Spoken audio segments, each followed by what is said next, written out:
Ieu kan dunia ta dunia kamari awewe itu mani campernik gelis luar biasa 20 tahun ka tukang kuari ya Allah susuna percis kos balon kurang angin berarti kan beak eta dunia eta kos gitu kamari mah bujurna eplok cendol kuari mah teu gagiplek kuru tinggal tulang doang kanyahoan tinggal tulangna aya anjing ngagogogan pajar tulang kan berarti dunia ya kan cerita dunia naon artina tu dunia kamari urang boga kijang nu anyar kuari geus eueuh Avanza nu anyar kuari geus eueuh Fortuner urang boga kuari geus eueuh oh tuh tinggal jemputan bae tu imah urut aing kuari geus eueuh dunia sekejap kamari duit tu kamari poe ieu eueuh nu poe ieu aya ge isu page tu eueuh dunia seperti eta dunia berarti kan leutik samanang qalila haju ditinggalkeun kan ku urang mantak cek Tuhan Abdul Qadir sahaja lemah nu cicing di dunia haju rindu karena dunia eta mah 100% di akhirat tak bakal cilaka ya Allah sekali deui dengkeun ku celis ya lamun aya jelema cicing di dunia haju kejar-kejaran dunia ngejar dunia rindu terhadap dunia eta mah 100% bakal cilaka di akhiratna kadangnya ku celis ya atuh kadangnya ja aing ngomong eta bahasa Tuhan Abdul Qadir geus urang cicing di dunia tapi ulah cinta karena dunia cinta kana akhirat pindahkeun ka cinta urang padahal mah cicing di dunia tapi cintana cinta ka akhirat Masya Allah tari lamun urang kuari cicing di dunia cinta kana dunia di akhirat bakal cilaka cirina jelema nu cicing di dunia haju cinta kana dunia kumaha cirina isuk-isuk geus nyekelan kan kulator isuk-isuk geus HP tas salat lain istighfar ngahape mawa susur mah teu prihatin lamun tinggalin susur tapi tinggalin HP mah mau sedih aya kabeh kan aya kabeh urang deuk salat susur teu kabawa biasa bae cuek bae tapi ketika ieu naon gara-garana HP teu kabawa oh walah wahuluh masyaallah aing mah lamun HP teu kabawa asa pareumeuh obor hirup Istarau bi ayatillahi samanan qalila karakter orang-orang kafir mah horenganannya ngagantikeun bi ayatillah ayat-ayat Allah samanan qalila kana harga anu saeutik anu dunia orang-orang Yahudi teh lain teu palalin Taurat teh pinter orang-orang Nasrani teh lain teu pinter Injilna jitu ayatillah istalau di mana istabdalu majaz isti'arah tabaiyah nu mantak dingaranan majaz lain make makna aslina nginjem kalimatun ustumilat nu mantak dingaranan isti'arah lantaran disebut musyabah bena dipikeun musyabah nu mantak dengaranan tabaiyah lantaran nuturkeun kana asliyahna berjalan dina asliyahna heula tah ngaji teh lamun geus datang ka dinya rada nyai-nyayan kan aya istarau meuli masa ayat dipake meuli samanan qalila kana dunya iraha transaksina jan teu jual beli bahkan kau tuh ya duit nah, dipakai beli barang itu ngaranna meuli ieu mah lain ayat teu dipake lain pake jual teu dipake mah ditinggalkeun demi untuk kebutuhan dunia jadi ninggalkeun ayat mencari dunia lain teu yaho ayat kitu pinter berarti gagantikeun kanyahonyana ayat anu sakitu mulia lantaran wahyu Allah digantikeun kana samanan qalina sekejap dohol mantak banana istabdalu geus ulah di manaan istarau tuku berarti amri anggenti akan ya alladzina berarti aturan istirona bimana istibdal subihal istibdal bil istirona mulai ka ngaji puyeng tak kos gitu puyeng geus sia nu teu mondok nu mondok mah kos gitu ya kecil leutik mah kos gitu kan poho deui tuh kan kos gitu tuh guys dari itu dan ke istarau bimana istabdalu berarti kan nuturkan karena istibdal berarti majaz berarti masdar nanti jadi tabaiyah wari singkat tabay seperti kos itu. Jadi atuh gak maknaan ishtara ulah makna tuku ngagentiakeun mun maknaan tuku salah jai meuli mah ieu pameulina ieu barang nu dibeulina tah aya teman lain kos itu ditinggalkeun teu make ngaranna tapi demi meraih samanan kolila. Oh berarti istibdalu ngagantikeun ayat anu mahal hargana ngagantikeun ayat anu istimewa luar biasa mulia lantaran wahyu Allah digantikeun ka samanan kolila yakni dunia nulir teu beda jeung meuli daripada aya gagantianana. Aduh pohara ayat Allah berupa wahyu belah dituna Taurat jeung Injil belah dieuna Al-Qur'anul Karim ditafsiran ku Imam Jalal di ayatil Al-Qur'anul Karim mulia pohara anu bakal ngadatangkeun kana kahirupan sejahtera di surga Allah lamun nurut nuturkeun kana Al-Qur'anul Karim tina ucap tingkah jeung pola urang teh nuturkeun Al-Qur'an pait amis terus paeh urang surga Allah. Al-Qur'an sebagai wasilah jang ngadatangkeun urang ka kahirupan anu lestari di surga Allah.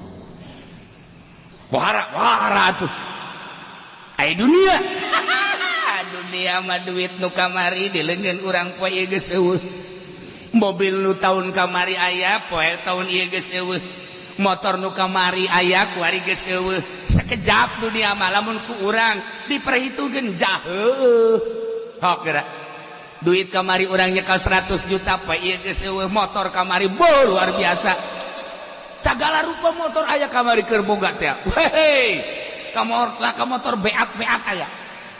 Weh, motor nu gede teh naon eta ngaranna? Naon ngaranna? Lain, anu lamun aya nu ngabonceng kitu bae teh aing mah greget biasa. Kunaon nyiptakeun motor kos kitu teh? Tah mah lamun pake ngabonceng kiai teh pantes. Atuh teh pantes banyak kiai make udang-udang kieu bae naplok. Jelema nyiptakeun motor kos kitu. Ulah sok tapakur we goblok teh jelema. Atuh ka eta mah lamun urang sorangan aju ka beneran nganggih jahe. Nah, itu kan motif sab. Haji panjana mah teu bisa tah ngadeung lamun teu nyeklak teh teu bisa motor kos kitu mah hese. Deuk ragag bae. Kudu nyeklak bae pan. Atuh pan eta mah teu kudu nyekelan ge geus nud-nudan ka dieu teh. Ya Allah, ya Rabbi. Ai kos kitu hayang ngora deui teh hirup. Sia aing lain aing. Sia mah kolot ke kos kitu. Lah, ieu kan dunia kamari awewe itu mani campernik geulis luar biasa 20 tahun ka tukang kuari. Ya Allah, susuna percis kos balon kurang angin. Berarti kan beak. Eta dunia eta kos kitu, kamari mah bujurna eplok cendol, kuari mah teu gagiplek kuru. Tinggal tulang doang kanyahoan tinggal tulang nah aya anjing ngagogogan pajar tulang kan berarti dunia ya kan cerita dunia naon artina itu dunia kamari urang boga kijang nu anyar kuari geus eueuh Avanza nu anyar kuari geus eueuh Fortuner urang boga kuari geus eueuh oh tuh tinggal jemputan bae tu imah urut aing kuari geus eueuh dunia sekejap kamari duit nu kamari poe ieu eueuh nu poe ieu aya ge isu page tu eueuh dunia seperti eta dunia. Berarti kan letik samanang kolila haju ditinggalkan kan kurang kumaha paharto sugihna balik sugan mawa kunci apaan saja teh sugan Mercy nu kunyana di papaket eta Mercy Jeep teh anu ka mamana kunyana di anti tembak pan eta mah dibodip sedemikian rupa balik ka kuburan sugan kuncina dibawa atau ban setipna yang teh ibutin 10 besar dunia masuk terkaya 10 besar dunia Pak Harto teh triliunan rupiah geus hese lamun make kalkulator nu Haji Pendi mah geus nemboal kapuateun tek nolna ka mana ye teu kapuat kalkulator murah ka kos itu teu kapuat atuh enggak 1 juta 2 juta 10 juta masih kalkulatornya masih main dia tahu lah 100 juta lah masih main kan asal geus bangsa tewek ieu kumaha cenah ka dieu ieu kumaha bantikeun kalkulator kos kitu kan guys jeung sia-siana habak tuh main nol hasilnya nah hasil ih miliar ge geus hese miliar ge tek ieu genep nol ke mana ya? Ayo yang berjeng susah sok resep yang serikeun. Asa hiburan yang susah teh sebenarnya.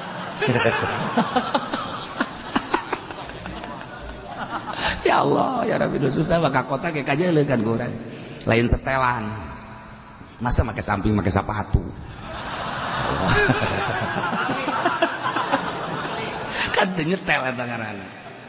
Samping mah sendal, pakai sepatu. Masya Allah, ayah dia pakai udang-udang, pakai jaket. Kumaha sih nyetel teh budak. Mantak zaman SBY, eta Agim ieu keur carita nyetel. Agim kan lari pagi jeung SBY pakai udang-udang. Weh, cek ulah ieu ya hebat teh ka anak teh. Hebat bala mana? Ieu make udang-udang bae. Iya nukasnya bodoh ngaranna masa lari make udang-udang lari baru lain make udang-udang lari mah make training ulah make nanaon priwit teh trit eta pinter gitu ngaranna geus eta Agim teh teh zaman SBY nya kan diorbitkeun lari pagi jeung SBY atuh selain salari-lari da ieu mah sarua teh ge pencitraan keneh ngan ieu keur carita make udang-udang salah udang-udang mah jang salat jang sholat ngariung gitu kudu make udang-udang yang saya ieu siapa ngariung make udang-udang aya sholat teu make kopiah goblok teu jawab karena teu nyurup eta ki pudoli kos kitu tah urusan teu nyurup iya keur carita istarau bi ayatillah samanan qalila masyaallah saha anu bisa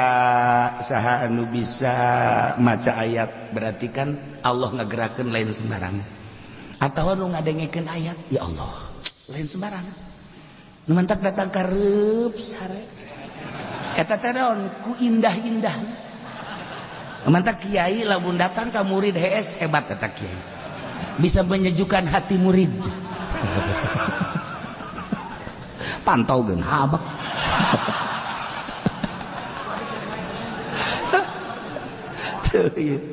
ishtarau bi ayatillah samanan qalila hanya demi meraih samanan qalila dunia jabatan aya dinyana Quran aya dina qalbunyana tapi hese dek nerapkeunana hanya demi samanan qalila boro-boro nerapkeun keseluruhan fikih datang ke urusan jilbab bae kurang kumaha di DPR lu pinter lu talar Quran dek nerapkeun eta bae ge masyaallah puas dasar hanya untuk samanan qalila sampai saiki dereng ana keputusan mengkonon laiki ayat teh istarau bi ayatillahi samanan qalil bacakakeun ge saking DPR maring DPR ku sira iso ora siki baca ki aja mengkonon sira ngaji nek endi sira ing Cilongok bae kajangan di Jungkana endi saya ngaji mari aku bae sia ngomong jadi acak-acakan gitu aduh ya Allah ya Rabb hanya demi samanan qalila jabatan hanya demi samanan qalila tahta hanya demi samanan qalila wanita hanya demi samanan qalita nah dengan berbagai samanan qalila dunia ditinggalkan ayat ishtarau bi ayatillahi samanan qalila kajen teh mah batur mah DPR mah emang keur ngojai di neraka tah mah kos kitu mah ieu bae kiai nu di kampung ngaranna bae kiai salapi tapi ka pendopo deui ulah ngileuk ka dieu sia biasa bae aing kasinggung biasa bae hanya samanan qalil ayat digantikan ka duit 1 juta 2 juta 10 juta naik ke panggung hanya untuk samanan qalil Ishtarau bi ayatillahi tsamanan qalila. Engke kumaha di akhirat mah. Tah ieu karakter kafir seperti kitu. Kafir mah jelas kos kitu ishtarau bi ayatillahi tsamanan qalila. Tapi urang kuari nu jekelan Al-Qur'anul Karim demi meraih tsamanan qalila. Gereja tanda tangan bae peda aing jadi mui demi kelestarian mui daripada aing teh tanda tangan coplok jabatan wani aing mah kajen teuing kumaha ge demi tsamanan qalila kajen teuing di akhirat dibeuleum ge kumaha jabatan aing keur bupati negara urang keur demokrasi aya agama sia agama ulama atuh Islam aing negara demokrasi beratan ka agama sia beratan ka negara sia ulang ngomong kos gitu cenah ieu mah pokona mah kami mendek tanda tangan bae karena kami mah jabatan bupati hanya demi tsamanan qalila jabatan bupati sabaraha tahun sia ngajabat jadi bupati engke dibeuleum sia di neraka jahanam sabaraha halilan ishtarau bi ayatillahi tsamanan qalila kafir bae jelas tapi babatok sia tuh pakai babatok we pantutung ya Allah ya Rabb Masya Allah Karim hanya tsamanan qalila secuil anu Kangjeng Nabi mah menyikapi dunia teh lain lalagaan pan urang geus sering za Kangjeng Nabi lempang jeung sahabat kemudian cak Kangjeng Nabi itu naon bangke tuan nu bantak dipikeun kuran teh hayangeun nu bogana embungeun nu bogana nu bantak dipikeun nu bogana kuran ijideun gilaeun Allah menyikapi dunia leuwih ijid tibatan bangke tibatan nu boga bangke terhadap bangke tuh nu mancak dunia teh mun urang nyaho kana hakikatna dunia bau sabenerna mah lamun nyaho kana hakikatna dunia bau sakumaha bauna bangke mentek Kangjeng Nabi ketika Isra digambarkeun ku Gusti Allah aya seorang ini Nini kan aya nu henteu bengking mah bengking. Nya nini nya bengking. Kan geus eueuh pupurieun. Geus eueuh pupurieun atuh can nini mah nya bongkok, nya kuru bengking. Berarti kan geus eueuh nanaonan tah nini. Saha nu hayang kawin ka nini jadi stadis. Nah, kuari nini. Tapi dipoles Masya Allah eta nini make lapis ya Allah make lipen weh lipen lagi tengah nama beureum sisina mah hideung dimodif punyana pajar artis ya Allah make shadow ya Allah ya Rabbi ieuna diplat-plat aya beureum-beureuman biasa urang gila kan neuleun nini kos gitu kan gila Masya Allah, iya makanya rencengan biasa. Ya Allah, dadana dibuka, deh. Atuh dadana dibuka ge lamun nongtot. Ayo mapan ngahelob. Wah, ya ini. Parah ini parah. Ya Allah, ya Rabbi. Nah, tapi kan gambaran seperti eta. Kangjeng Nabi digeroan kan ku nini. Ya Muhammad anjirni, ya Muhammad anjirni. Tapi Kangjeng Nabi terus bae. Ya Jibril man haji sahayata oh cak malaikat Jibril hiya dunia eta dunia mun maneh nembalan ujianana umat maneh ngojay di dunia kejaranana dunia bae untung maneh teu nembalan Muhammad masyaallah ta eta digambarkeun nini-nininya bengkingnya jore geus eueuh dipang jore-jorena urang lamun kuari aya nini-nini di dieu hiji bae gila urang pasti kararieu bae komo haji pendi mapan tolol jelema pun. Geus lakuna bau nini. Ai jahe onah kunyana dipentang di dieu. Tapi lamun nini geus kararieu bae. Kan ai nini mah bau hangru. Tuh, hapek ya nama tuh. Saya heran nini mah sanajan make esprek bae. Disemprot bisa lakukan set tetep ka hambeu bae. Cek nini wah sia cenah gitu. Marah nini oh nyahuan bae dan aing sia ka imah ka ambe nah ieu kan gambaran dunia seperti gitu saha nu resepeun ka nini iji tinggal ini mah belu ini mah gila ini nah iya kan dunia hakikat dunia seperti eta komo mun Kangjeng Nabi ngagambarkeun bangke Masya Allah karim mantap wali Allah geus dibere ilmu hakikat sehingga neuleuh dunia leuwih joret tibatan Kocomberan lamun Hasan Basori nyaritakeun perjalanan hirup tetapi indah Hasan Basori perjalanan hirup teh Gusti Allah indah jasa tentrem jasa tapi keindahan jeung katentreman teh horenganan engke bakal mawa kacilakaan Gusti keindahan jeung katentreman dunia cek Hasan Basori keindahan jeung katentreman dunia nu bakal mawa kacilakaan naon hartina Gusti sapira di dunia teh moal lila Gusti bere abdi pandangan terhadap aslina terhadap dunia Gusti cek Hasan Basori terus saya ibadah ka Gusti Allah ngadoana seperti eta ya Allah ya Rabbi hirup teh tentrem jeung tenang neuleuh dunia teh indah neuleuh dunia teh amis sakumaha cek Kangjeng Nabi adunya mah hulun hudrun dunia mah amis tul hejo ku ayeuna sakitu abdi teh ningali dunia teh indah Gusti tetapi ternyata horenganan bakal mawa kacilakaan bere pandangan abdi terhadap aslina dunia Gusti ya Allah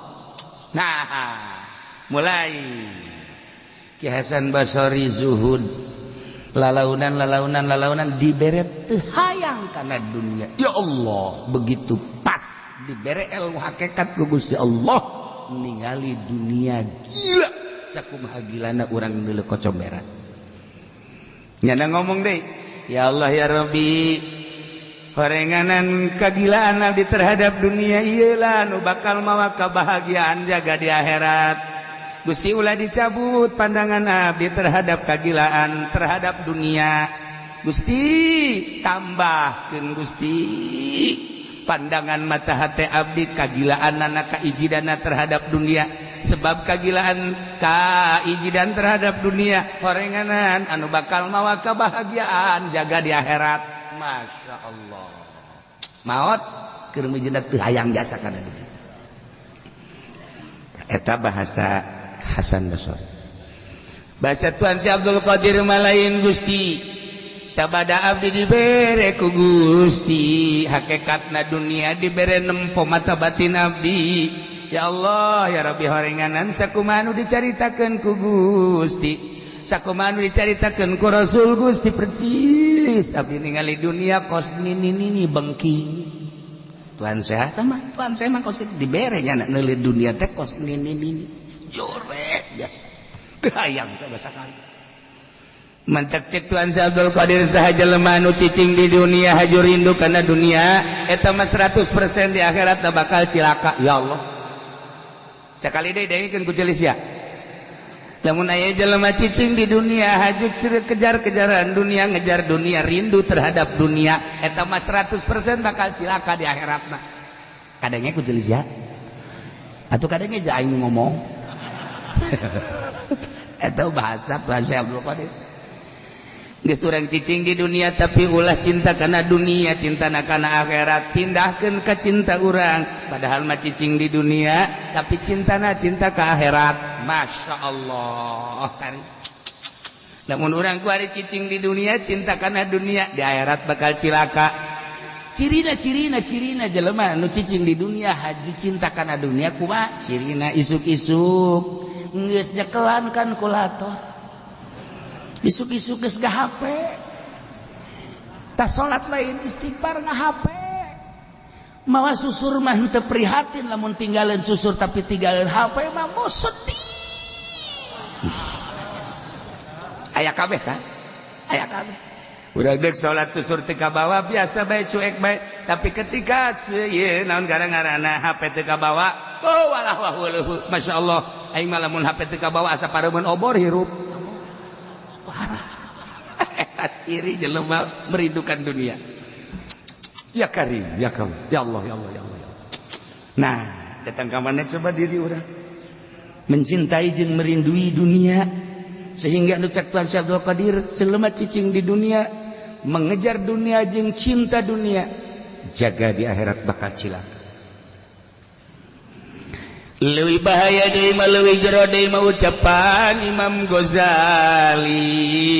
Jelema anu di dunia hirup di dunia masih kena mencintai dunia geus tah mah siap jasa kudu ka neraka. Hiji,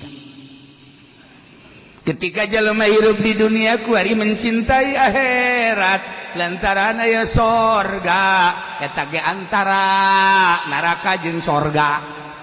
Imam Ghazali mah parah jasa ieu mah. Parah jasa. Anu salamet kumaha tuh? Anu salamet mah jelema hirup di dunia ulah resep kana dunia, ulah resep ka akhirat. Sorga aya bidadarina jeung kanikmatan ulah pake ka resep tah sapira makhluk. Hiji bae dipake ka resep teh duniana Allah karang beres. Dicaritakeun unggal minggu ge tetep nu jadi hayalan teh dunia keneh tarak ke beres gaji ulah cinta dunia aju minta doana cenah kiai kula supaya bisnis kula selesai tangkorak sia beneran tarak ke beres caritakeun ulah cinta dunia ngaju kiai deh kumaha tuh ngadoakeun bae nya ge kadang-kadang perpuluhna kiai goblok masih dia yang perpuluh kene bae. Waya ngadoakeun bae jalain duniana nu jore mah wala tansa nasibaka minad dunya. Cinta terhadap dunia nah urang sebagai khalifah ini ja'ilun fil ardi khalifah. Dijadikeun khalifah teh titah ngurusan dunia tuh pertanian urusan, tuh gunung urusan, tuh perekonomian urusan, tah negara urusan. Tapi ulah mencintai urusan henteu pernah Kangjeng Nabi kadatangan jelema nu tani titah eureun tanina malah survei Kangjeng Nabi ka petani-petani sing bener tanina penting awas ulah cinta terhadap dunia Allah. Kangjeng Nabi ka pasar Kangjeng Nabi nyaritakeun sing hade dagangna lain eureun dagangna sok pajukeun jang ngabang sok jang syiar moal bisa perang tanpa aya perekonomian sok nu dieureunkeun ku Kangjeng Nabi sugan dagang titah eureun ibadah bae ka Gusti Allah henteu. Nu dieureunkeun ku Kangjeng Nabi sugan petani titah eureun henteu. Nu dieureunkeun ku Kangjeng Nabi tina nagara terus tetapi kade ulah mencintai dunia urus dunia ketika perang modalan tah perang ketika ngabangun syiar modalan tah eta tah titah kos kitu tah lain berarti haji urang cul igel lepas dog salah tentu kita ngomongnya si betinya raho tah eta kos karena itu jadi urang urusan khalifah urang tok urusan urang dagang sanggeus dagang untung masyaallah ya duit ya alhamdulillahirabbil alamin sanu keur ngabangun masjidnya oh itu tuh awas ya salila di aing aya keramik bagian aing kenteng bagian aing semen bagian aing pasir bagian aing tah anu ngabiayaan tukang bas geus bagian aing. Ai kami mana? Geus ulah siapa milu bae jeung aing ke. Di aing loba keneh duit. Tah eta kos kitu kan mantep ngadengena ngeunah hengge ngadengena. Buktina jauh. Mana? Kita keramik bae hese. Oh keramik bagian mang aja. Ayo ukur bae geus ukur. Ukur aya sabaraha? Ieu teh mangaji teh. Ha geus besi aya nu rek jubang teu lah ka aing bandari. Geus aya cenah ieu aya setengahna mengaji jakabehna ieu kan aya 1000 meter ieu geus aya kabeli 600 400 meter deui manya nu 600 kabeli 400 kabeli bararodo sia mah neraka jahanam ya Allah ya Rabb dunia sing ade jadi dunia mah hina dunia mah ijid dunia mah sekejap nu sarugi nu kamari tuh lu nyana kuari geus paeh tinggalkeun kamari tuh pamajikan si itu tuh geulis jasa wari ka mana Mang Haji paeh tinggalkeun itu mobil saya itu mobil Mang Haji anu wari ka mana paeh tinggalkeun hari itu pet anu sabae nya lo mah jenderal wari paeh jenderal ge modar sarua itu periwit sa polisi periwit ngagantung jelema mana atuh kan di periwitan jero kuburan Tatrit. Kami ditinggalkan. Dunia tah. Sok radapan gerak kurang jaheunya. dunia nu urang aya keneh ge duit nu kamari poe ieu eueuh nu ieu aya ge isuk bakal eueuh motor kitu keneh geus sabaraha kali gontor oh geus sabaraha kali ganti ternyata horekos kitu dunia mah gitulah mobil yang motor ya tanah dan lain sebagainya kadang jadi nu urang jadi nu batur kadang jadi nu batur jadi nu urang oh ieu dunia tinggalkeun paeh ditinggalkeun sekejap jabatan nu kamari jadi presiden kuari geus eueuh kamari jadi menteri kuari geus teu kamari jadi gubernur kuari geus teu jadi bupati geus teu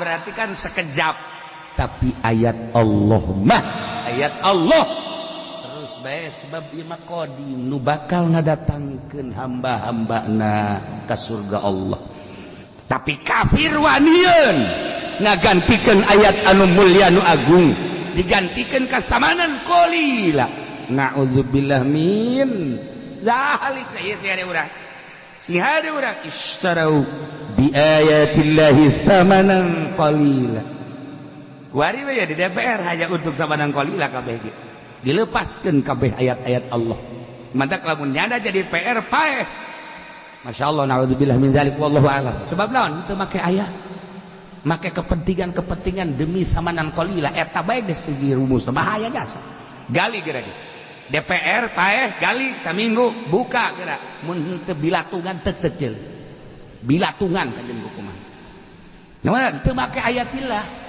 istarau bi ayatillah samanan hanya demi samanan qalila aja atuh lain DPR bae sia ge sarua bae nu ngridit eta teu make ayatillah ayat Allah ngaharamkeun riba teh nu kos kitu tapi demi samanan qalila yang boga mobil tah yang boga mobil teh samanan qalila kajeun lah ngeridit ge urang demi samanan qalila paeh bah di sate sia kajeun buku sate embes deui sate sia masyaallah dari ha istarau bi ayatillahi samanan qalila fasaddu an sabilih ngagantikeun ayat-ayat Allah yakni Al-Qur'anul Karim anu agung anu mulya nu maha bako digantikeun samanan qalila kana dunia anu sekejap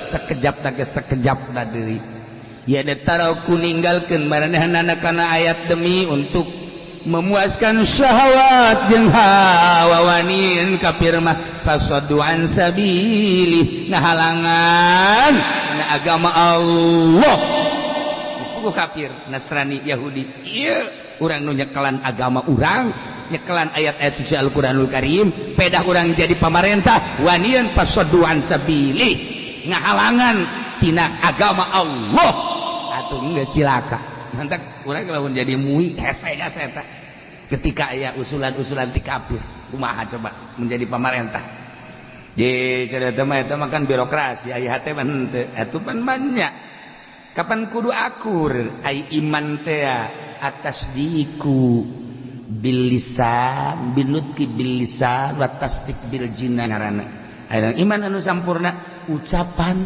jeung hate jeung pagawean akur cek urang Karawang mah ceplak jeung tapak akur iya tuh siapa pan ceplak doang tapak mah henteu tah kan kos kitu ya besi bae anu ngomong ka kitu teh makan sekala kadar birokrasi cek yang ieu teh inkar tanda tangan bae ieu teh tanda tangan teh pagawean ngaranna ngaridoan mata kurang kudu sasalaman ge tasafahu baina rijalikum sok sasalaman namun memang ieu waktuna bagus namun memang kudu sasalaman urang duaan sasalaman eta teh ditanya ya Rasulullah aya sasalaman naon sasalaman teh ngabuktikeun hate urang eueuh nanaon jeung manehanana dibuktikeun secara simbolis ku sasalaman tek masyaallah kan komo urang Arab blak blak blak ya Allah tambah deui urang Arab anu selon jeung tarang blak muncul nur bek sagede leuwih teuing tambah secara simbolis kan jadi hate geus dihampura itu naon jeung urang sasalaman plak nah ieu secara simbolisna urang lamun jual beli atuh geus tamang duit tah geus tah simbolis naon make tarima meuli nyaman jadi itu tarima ngajual ijab qabul eta adalah simbolis tina tarodin teh silih ridwan kula boga duit tah duit dajang meuli mamang boga barang tah barangna tarodin ngaranna silih ridwan secara simbolis dah tarima meuli nyaman itu tarima meuli nyaman geus beres tah kos kitu tah eta gara jual beli syariat mantep jasa kuari mah pan urang meuli nyokotan bawa ka kasa ka ditu ngantri ka ditu nyanana make kaca dek tarima meuli jeung saha hese i ala Yahudi teh urang teh kuari mah pasodoan sabili Yahudi teh ngahalangan tina jalan Allah lamun secara langsung moal bisa langsung kunyada dipantau yeun sabar subur dijieun minimarket dijieun supermarket dan lain sebagainya sekian tingkat belanja di handap bayar di luhur eueuh transaksi tarima jual tarima ieu ge termasuk pasodoan sabili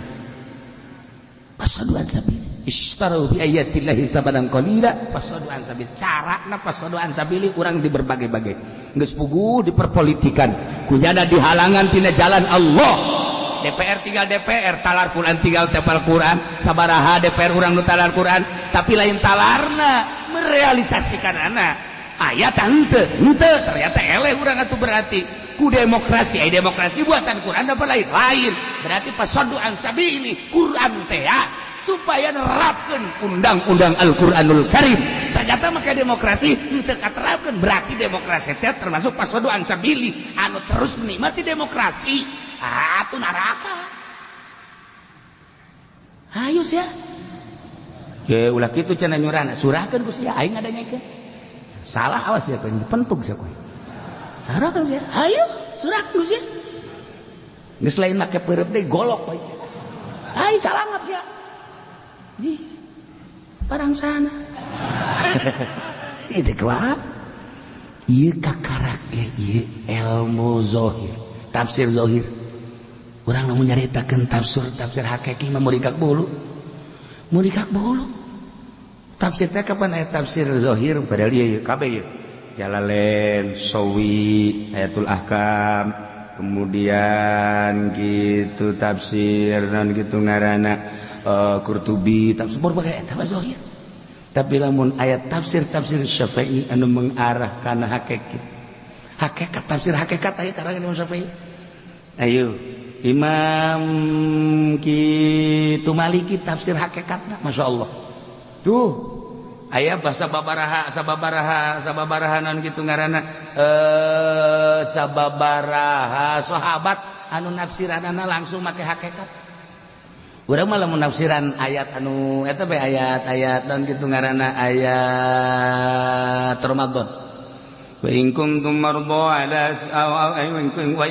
marḍā 'alā safarin aw jaa'a ahadun minal ghaa'iti aw lamastumun nisaa falam tajidū ma'an fatayammamu sha'iran thayyiban atuh eta kapan ayat tayamum ngeunaheun tetapi ahli hakikat mah lain kos kitu nafsiranana fa in kuntum marḍā lamun aranjeun garing hate pinuku syahawat Au ala safarin atau perjalanan menuju Allah tapi di jero hatena pinuku hawa nafsu tuh au jaa ahadum minal ghaid ai ghaid mah kapan eta teh kitu WC ngisi urusanna dunia atawa jero hatena pinuku urusan dunia aula mastumun nisa ai tadi mangan sakadar kahayang dunia kuari malamas tumun nisa ai nisa eta dunia sebab Kangjeng Nabi nyaritakeun al mar'atu mata'un wa khairu mata'iha al mar'atu berarti awewe eta dunia aula mastumun nisa ditafsiran ku ahli hakikat mah eta adalah manehanana bergelut dina dunia HP jaringan jang dunia organisasi jaringan jang dunia partai jaringan jang dunia nah ia bergelut lamas tumun nisa dunia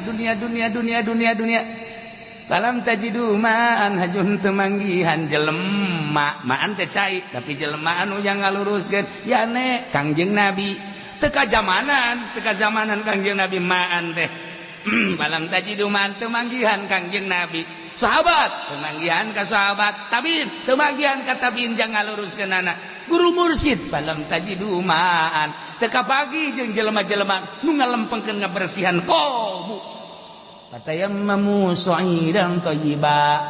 Tayamum bae geus ulah make cai. Cara tayamumna kumaha terserah, gerak guru mursyid anu nyahueun, oh siapa penyakitna ieu tayamuman. Nah Haji Pendi ya kadia sia kadia nyokot lebu nu loba sakumaha lobana sakintal kumaha aing sih mah mending dilebuan langsung ngeuh dilebuan. Nah gali heula aja lebuan paeh di dinya kajeun tina paeh si wadehem sagala rupa eta urang we ieu lah urang nyaritakeun ayat per ayat Masya Allah. Urang lamun nyaritakeun wa huwa ma'akum aina ma kuntum, make hakikat ya Allah ya Rabbi geus teu daya teu upaya. Teu daya teu upaya teh aya ayat tafsir hakikat anu dibaca kudu ku ahlina sebab besi salah. Ieu ge sarua. Istarau bi ayatillah make majaz heula eta teh jang notor kana makna hakikat. Di manaan ku istarau salah. Lantaran isyra mah engkena bakal ayat timbal balik, tapi kapan ieu mah istibdal geus mulai make majaz. Ieu ge geus bagian daripada mengetahui secuil hakikat. Kuari sebab make korenah kapan. Nah, istarau ngagantikeun ayat yakni Gusti Allah. An ayat Allah teh Gusti Allah. Kok bisa pas gitu sih? Kapan urang teh AKBG tercipta ti Gusti Allah teh tina cahayana nyokot ku Kang dibikeun ka Kangjeng Nabi, tina cahaya Kangjeng Nabi jadi alam. Ieu teh kapan cahaya Kangjeng Nabi aslina mah kapan Gusti Allah ayat. Manta KBG jadi ayat ieu teh. Gunung ayat Allah, laut ayat Allah, tatangkalan ayat Allah, urang ge ayat Allah. Mata kurang ayat Allah geus lamun urang nempo secara zahir jelema lamun secara batin ieu teh tajalli Allah. Ah geus luhur tah tajalli tah aya ge di lembur mah haji sajali ieu mah tajalli tah ieu kan Gusti Allah bisa ai eta sia hirup ai hirup usaha nu Allah atuh tajalli Allah di sini ai gerak nang saha nang Allah bisa henteu lamun ku Allah teh gerakeun atuh henteu berarti kan tajalli Allah digerak nu aya di sia. Tapi urang mah can datang kan kadinya. Kulantaran can datang nu kadeuleu teh si eta bae, udin bae. Haji Pendi bae. Kadeuleu bae ungkung-ungkungan leumpang si eta bae. Can datang urang, tapi eta sebenarnya mah ayat Allah, tajalli Allah di eta. Nah, ieu kan istarau bi ayatillahi tamanan qalila. Nah, lamun keur nyaritakeun tamanan qalila, gambaran tamanan qalila. Kangjeng Nabi mun nyaritakeun sorga, teu terasa urang aya di sorga. Ketika ngagambarkan dunia lu hina terasa hina dunia teh sehingga leuwih tibatan bangke kahinaan dunia. Loh, urang teh keur di majelis heulah kaluar bae sendal leungit marah. Eta dunia teh. Goblok. Sendal aing sendal kulit. Siap. Bok. Hei. Urang eta kita hese.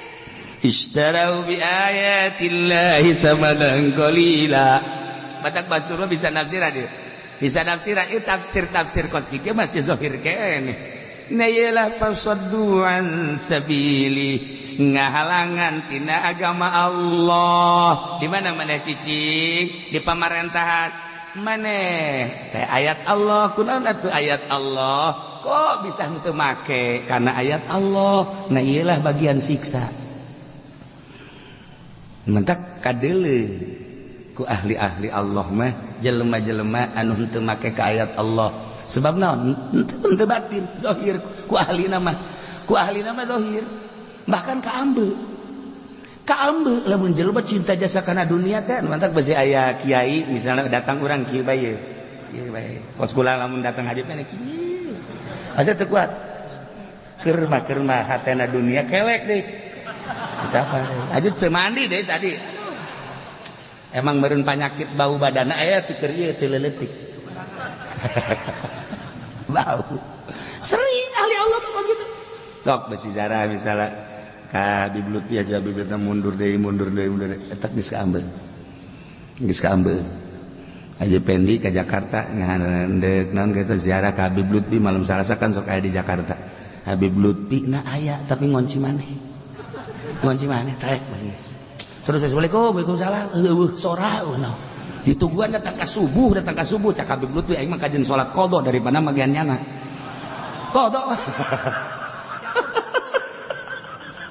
eta kunaon eta ka ambet dijauhkeun saha nu datang ka ambet di ieu lah sangka masyaallah lain saeutik wali-wali Allah anu bisa ngambe dek datang hiji jelema almarhum abah bae aya hiji jelema susah jasa kunaon teh abah nungguan bae di lawang teh begitu datang berarti cakulanya ada keur nungguan ya bener bae padahal mah jelema susah geus lila erek ngobrol bah poe tadi disabut hatena bersih saknya jelema biasa aya deui kadatangan kiai bebeja heula lama nah kiai anu dek datang ya teu naon barang mau datang ka dia hees bae abah eta kitu ge abah beda udangkeun bah tamu kiai anu diuk bae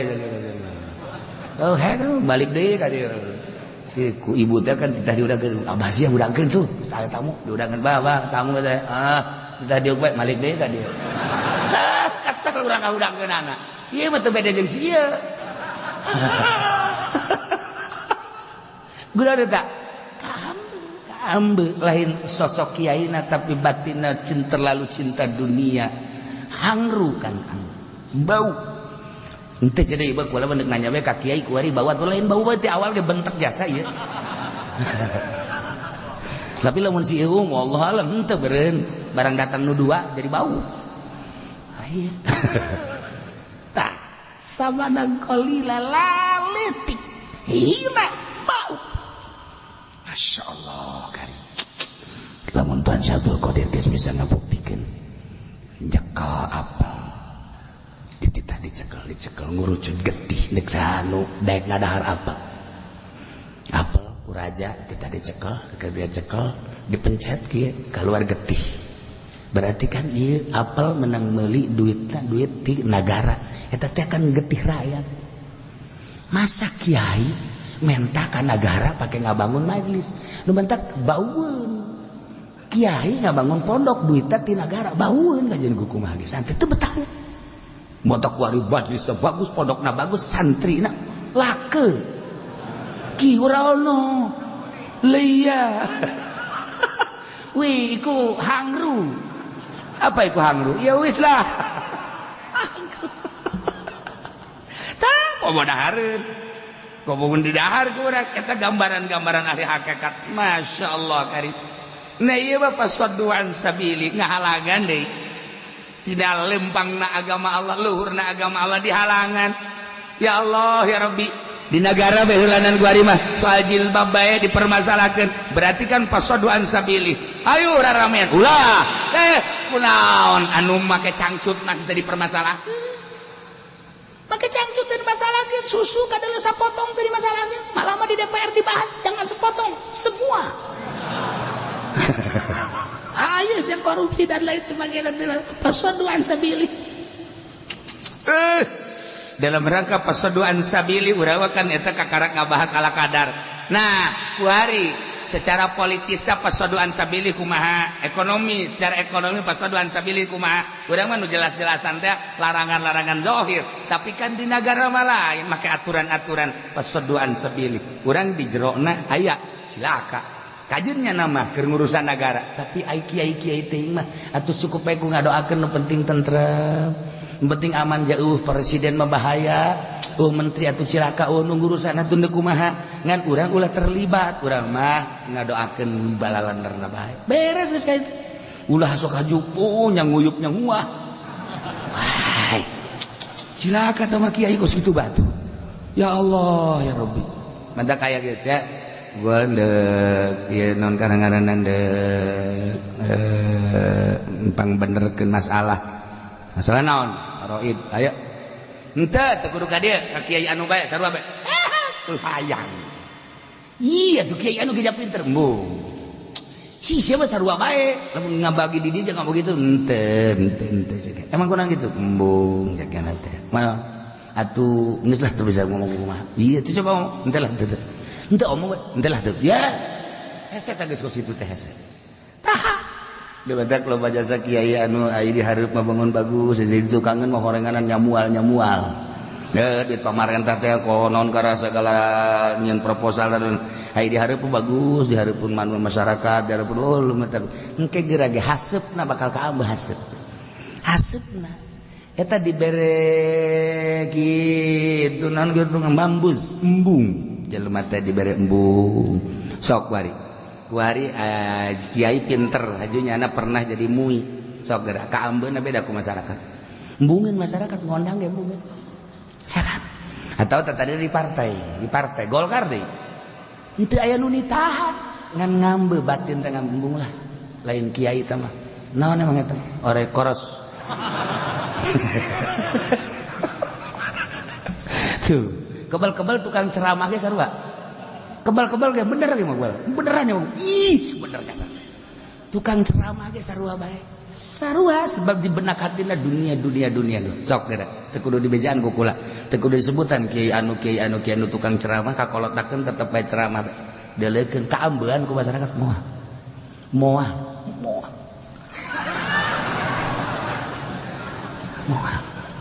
sebab tidak dibeneran lain ceramahna hubud dunia sok di Bogor aya tak kiai anu tata dina hebat kan ceramahna terus berdaga kolot teu nu ngundang ngariung acan dah cenah kiai mau ngomong na ngariung bae emang hayang kita mah gambaran goblok sia kita mah gambaran sama oh di Cianjur wah udah sekolah kan mah santren di Picung aya teh kiai hebat 10 santrina keur zaman kula di Picung aya 200 hebat kabelah dia ceramah kuari santri eueuh nu ngondang ngariung jelema jag-jag keneh di Sukabumi kula pernah masantren di Sukabumi 2 tempat aya teh hebat ke kiai di Sukabumi zaman kula warga belah dia masya Allah pernah ka dia gai mah kali nyaritakeun eueuh santri eueuh pangajian di Garut atuh bojoku orang Garut teh aya weruh temen ge wis arep di Garut wis weruh kabeh Ilaian si Kajang Samarang weruh Limbangan seluruh atuh bagi mah ulin bae meureun main bae eta mah atuh di Bandung nya nyawa jasa kula Bandung masyaallah babaturan gua ambal aya di Bandung aya jelema nu pinter jasa hebat pasantren ge ditingkat santrina loba kuari siji ora ono eta mah lemesnya sa Jogja tuh mah boten wenten wari acul-aculan we jeung calon bupati ancul-anculan imahna mah bagus mobilna aya sapatuna erak tetapi ngarumas hatena santri hiji-hiji acan pengajian masyarakat teh nu daek ngambean sama sakali cok kira ge musibah eta kiai kos kitu teh musibah aing ngomong di hati ke hati mah sarua nyari cerik ya Allah ya Rabbi kunaon jadi kos kieu hawa nafsu Bandung lain hiji babaturan kula aya nu lain babaturan kula ge aya anu wah geus pokona mah terus kalau mah jajah datang ka Gunung Halu nya naon kabeh Cililin terus ka ditu ka Babusal ka Gunung Halu nyaho jasa ai si ieu mah kurung batokeun ban hirupna teh itu jauhna naon nya mah mun cara lauk betok sumur didinya deui betok sumur mun cara boga pamajikan hiji ka dinya deui kata limbang siapa pasoduan sabili kata limbang ya pasoduan sabili maksudna naon sing hade ye urang katitipan ilmu kade ulah datang ka pasoduan sabili kade ulah dong kiai emang kiai ngaharamkeun naon ngaranna ngeureun ya saanu ngaharamkeun henteu kiai mah kalah ulah sok sempit-sempit teuing emang kita bukan hiji gas kredit ye tanggung jawab di akhirat jeung mama ambo mama ngojai di neraka babarengan ulah sok sambarangan fasadduan sabili innahum sama kanu ya'malun. Eta lah jelema-jelema kafir-kafir panggoreng-goreng ngapagawean nu dipigawe ku manehanna naon saduan sabilih ya yarkubuna fi mu'minin kafir matara aya ngaraksa ngajaga ngariksa deudeuh ka para mukminin henteu aya sugan aya kakarabatan teu aya illa waladim janji-janji sudah ditepet teu aya kafir karakter kafir seperti eta iyalah wa ulaika humul mu'tadun jelema-jelema etalah anu moal liwat wates buang kawarah luar biasa nu jadi bahan ruhak neraka naudzubillah min dalik. Mudah-mudahan orang kabehan dibere benta mata hate sehingga orang gede hampura bisa tobat ka Gusti Allah ngaku kana kasalahan-kasalahan ja urang mah manusia biasa tapi orang bisa tobat ka Gusti Allah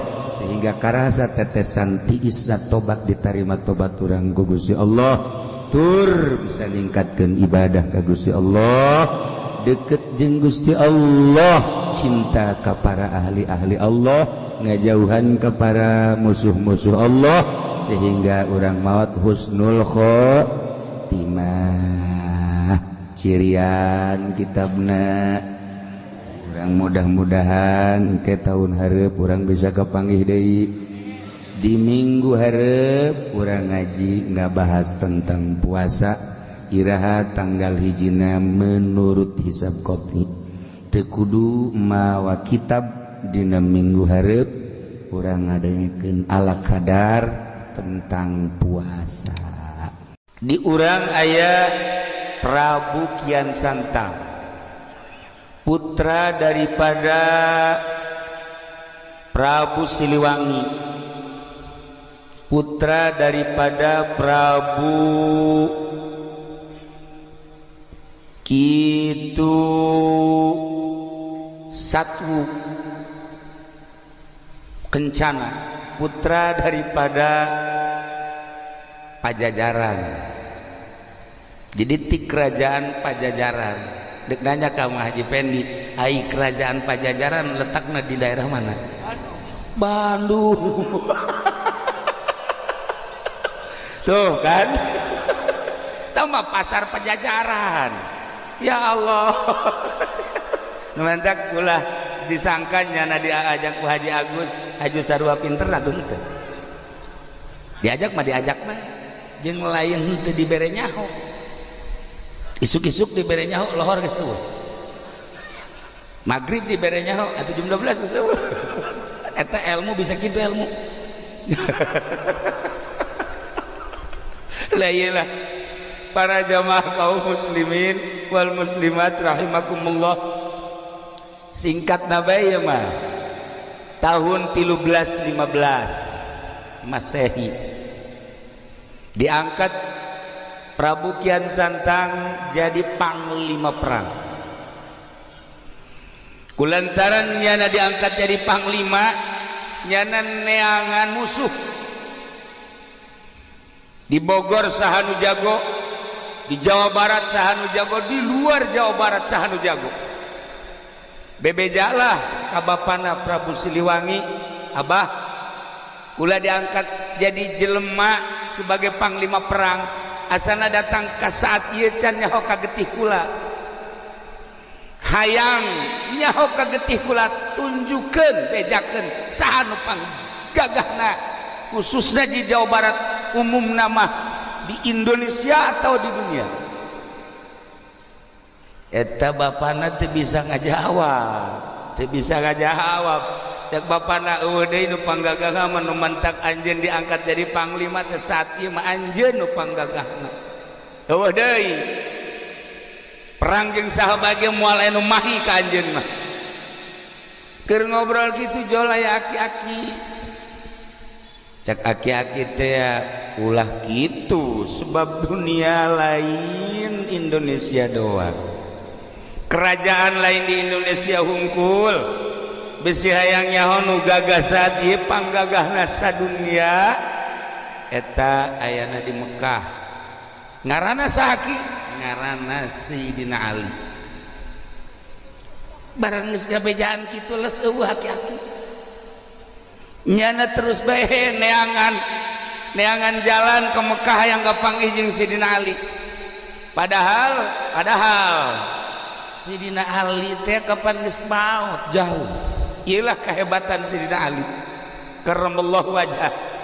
Di alam barzah nyana mah bisa muncul. Nyana neangan jalan kumaha carana hayang ka Mekah. Dipapatkeun ilmuna eta mah sarua ilmu eta mah sebab nyana encan Islam jeung ilmu du dicekel ku Haji Pendi. Nah, eta babacaan ge boro-boro urang jing ge teu ngartieun. Eta hebat Haji Pendi. Nu mantep nyana kukula dianggap bisa bahasa eta, bahasa jin nyana ge termasuk min jumlatihi.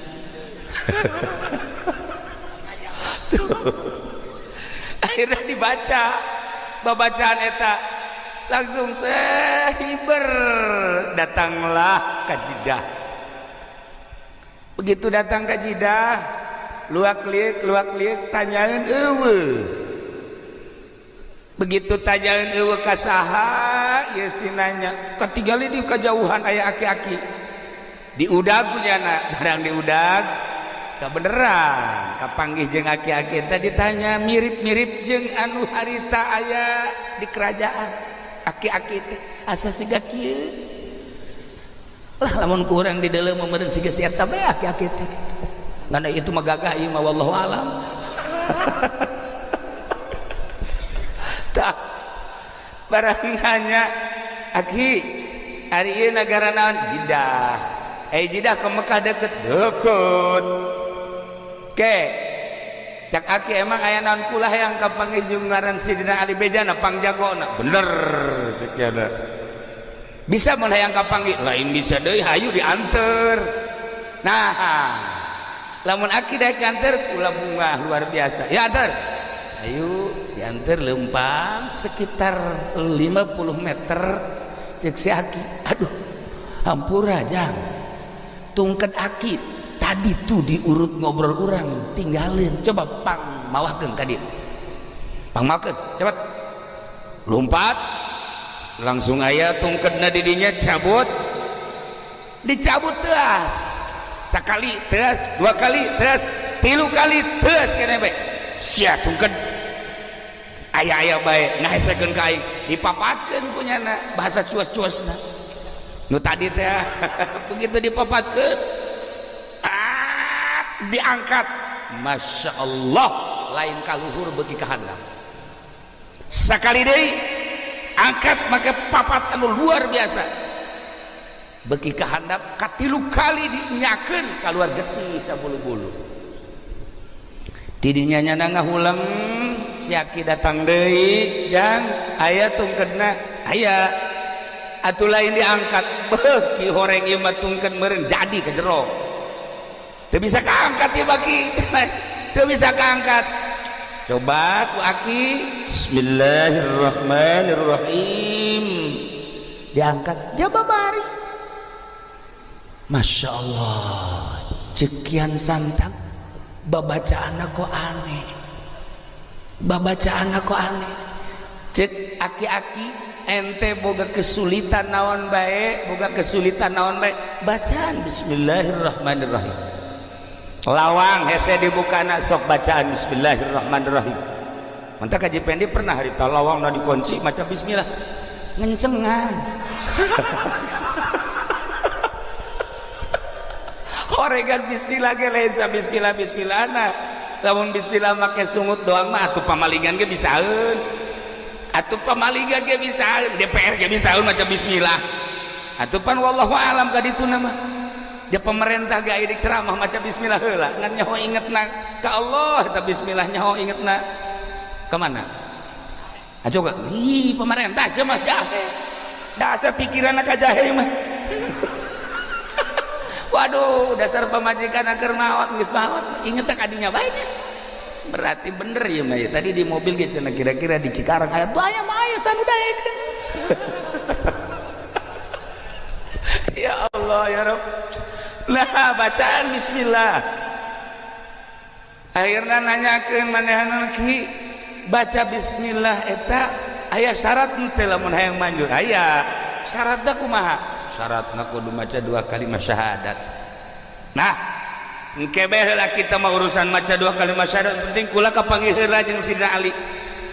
Hayu ai kapanggih jeung Sidina Ali mah hayu diajak ku si Aki lempang di jalan aya nu nanya cek nu nanya teh Tuan Ali punya di mana kagetnya na ti anu lempang deui ki aya dia nu nanya Sidina Ali di mana mun bahasa urang nya bahasa Arab ti anu beki pertanyaan bae dina hatena asal ieu Sidina Ali asal ieu cek 3 kali jelema nya sasalaman nya nanya nya pelukan akhirna nya nanya ka ieu ye kanu katilu mun cek urang mah ari ieu emang saha masih ieu Sidina Ali masyaallah cek atuh langsung ditangkep atuh lain bebe jati tadi ngisin-ngisin kula bae paingan eta tungked ku kula diangkat teu bisa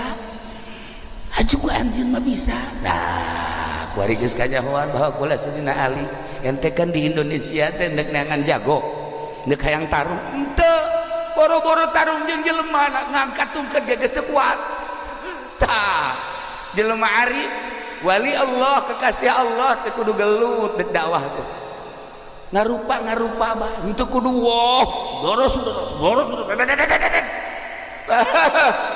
atuh ieu mah ieu tadi pendi mun dakwah lain ngalobaan Islam lain ngalobaan lain ngayak lain yakin ngalobaan lain bahkan anak nage arindit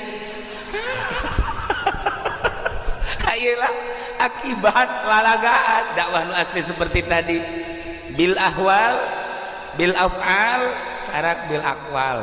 Masya Allah karim kos gitulah akhirnya dipeluk sangat dipeluk kula minta jampe nu tadi cek Sidina Ali bisa dibikin jampe nu tadi asal baca 2 kalimat syahadat ayeuna kaula dik baca 2 kalimat syahadat sok dibaca asyhadu an la ilaha illallah wa asyhadu anna muhammadar rasulullah beres langsung berangkat ke Indonesia hibar teu bisa lantaran babacaan anak nu tadi makan babacaan Hindu kuari makan geus Islam unyana dibaca babacaan anu tadi teu manyur akhirnya maca bismillahirrahmanirrahim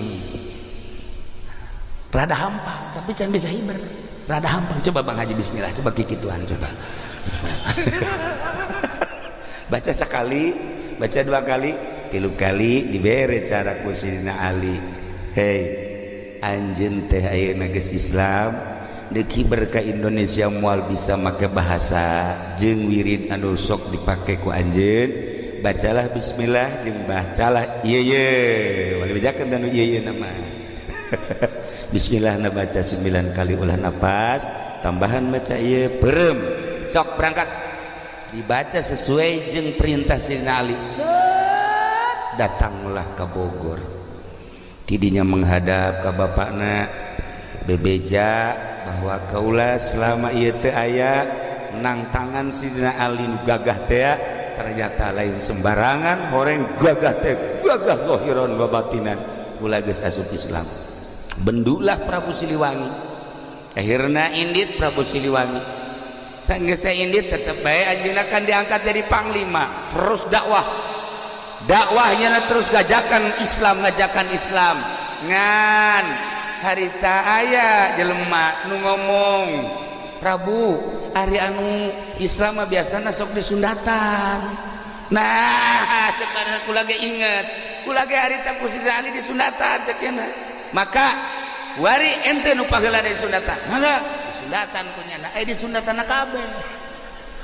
kabeh henteu disesakeun jeung pamajikanna jeung tunggul-tunggulna bea kabeh didinya lah langsung ngagoler bae atuh kabeh bea maka pas di daerah anu di Sundatan paeh teh eta teh lemburna ngaranna Islam Salam. Islam Salam. Nah, atawa Islam Nunggal. Islam Nunggal nu kabelah dieuna dibahasakeun ku urang Garut mas Salam Nunggal. Tadi nama Islam Nunggal. Kulantaran rada hese dilempengkeun Salam Nunggal. Tidinya Sidina Ali ka Mekah deui hengga pagih jeung Sidina Ali lantaran nu di Sundatan paeh bebeja nyana yang Ali hampura kula di ditu nyundatan kok kula mah teu paeh. Ai itu mah paeh kumaha cara nyundatanna dibeakeun kabeh atuh deuleuh heula. Deuleuh heula nu maneh beakeun teu? Henteu atuh ulah kabeh-kabeh. Maka dibere cara nyundatan ku Sidina Ali netalah seperti pengkong-pengkong nu marah heula. Akhirnya langsung merdeka Indonesia kujara di Sundatan simpen. Nah inilah sejarah nyundatan. Di samping eta Prabu Siliwangi kaditu deui guguru nyundatan oge guguru keislaman untuk keyakinan supaya mantap deui nyana di ditu diganti ngaranna nu tadina Prabu Kian Santang diganti ku Sidina Ali menjadi Sunan Rahmat. Sunan Rahmat baliklah ke Indonesia. Begitu balik ke Indonesia manehanana terus dakwah nyundatan terus manehanana bebeja ka bapana Prabu Siliwangi diajak Islam tetap tedaek sekali dua kali tilu kali ketika Sunan Rahmat keluar dakwah Prabu Siliwangi manehanana dengan bahasa manehanana meminta ka karuhuna supaya ieu kerajaan dirobah menjadi hutan. Maka seketika etalah umbung-umbungna asup Islam Raja Pajajaran dirubah sakicep menjadi hutan. Konon anu kuari terkenal hutan tersebut adalah nu aya di Bogor ngaranna naon teh Haji Pendi nu di Bogor teh nu sok kaditu kadaritu jelema leuweung teh leuweung naon lain ya atuh put naon nah wah ya nu di Bogor nu sok rame Masya Allah teh si uga nyaho jasanya nah ayo jauh di bejaan etalah para jamaah kaum muslimin wal muslimat rahimakumullah akhirnya balik Sunan Rahmat ka kerajaan berubah menjadi hutan nyana mohon ka Gusti Allah supaya bapakna muncul barang muncul berubah menjadi maung. Nah iyalah nyana dumadeheus ka Gusti Allah ya Allah ya Rabb ieu teh maung lain sa maung na ieu teh abah kula coba supaya bisakeun ngomong ku Gusti Allah maung dibisakeun ngomong. Akhirnya walaupun wujudna wujud maung diajakan ku Kian Santang nu geus berubah menjadi Sunan Rahmat supaya maca dua kalimah syahadat. Tidinya nyana tetap godeg diudag ditepak ku Sunan Rahmat lompat begitu lompat terus diudag lompatlah ke Garut ke Guha Sancang maka cicinglah didinya lantaran aya alamat cek alamatna ulah diudagkeun antep anjeun bapak-bapak di mana-mana anjeun hayang kapanggih jeung bapak coba anjeun datang jeung keturunan anjeun datanglah ke Sancang maka kuari masih sangar keneh mun hayang kapanggih jeung mau datang ke Garut ke Guha Sancang atau leuweung Sancang ngan ai hese-hese teuing mah atuh jasi eta ke rupana kadang mau geus kadang-kadang mau nya ke sarua bae nah ieu mah mau tutul beureun nya itulah para jamaah kaum muslimin wal muslimat rahimakumullah akhirna baliklah Sunan Rahmat ka Pajajaran nu geus berubah menjadi leuweung nyana nyokot taneuna saenggeusna nyokot tanah dikuatkeun ke peti sekitar segede kieu petina ye dibawa ku nyana hasil istikharah manehanana ieu peti nu geus aya taneuhan bakal jadi ciri di mana peti ieu godeg, peti ieu godeg teh oyag-oyagan robah, berarti kula cicing di dinya tafakur sampai maut. Dibawalah ke Gunung Tasikmalaya, ditenden di dinya selama 1 minggu terobah tegodeg.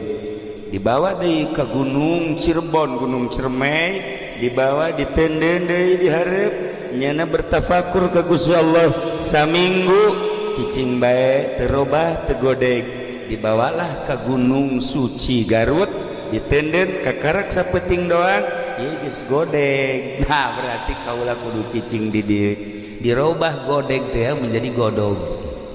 Gitulah para jamaah kaum muslimin wal muslimat rahimakumullah, terus benehanana tafakur, terus benehanana mujahadah di gunung eta, lain berarti can jadi wali Allah untuk terus naikkeun makomnya, naikkeun pangkatnya, jeung embung balik deui ka pajajaran, kerajaan-kerajaan diserahkeun kabeh ka ahli waris anu sejenna, manehanana mah hirup menyendiri, tafakur eueuh nu nyaho, mujahadah, riyadhah terus di gunung suci datang ka maut.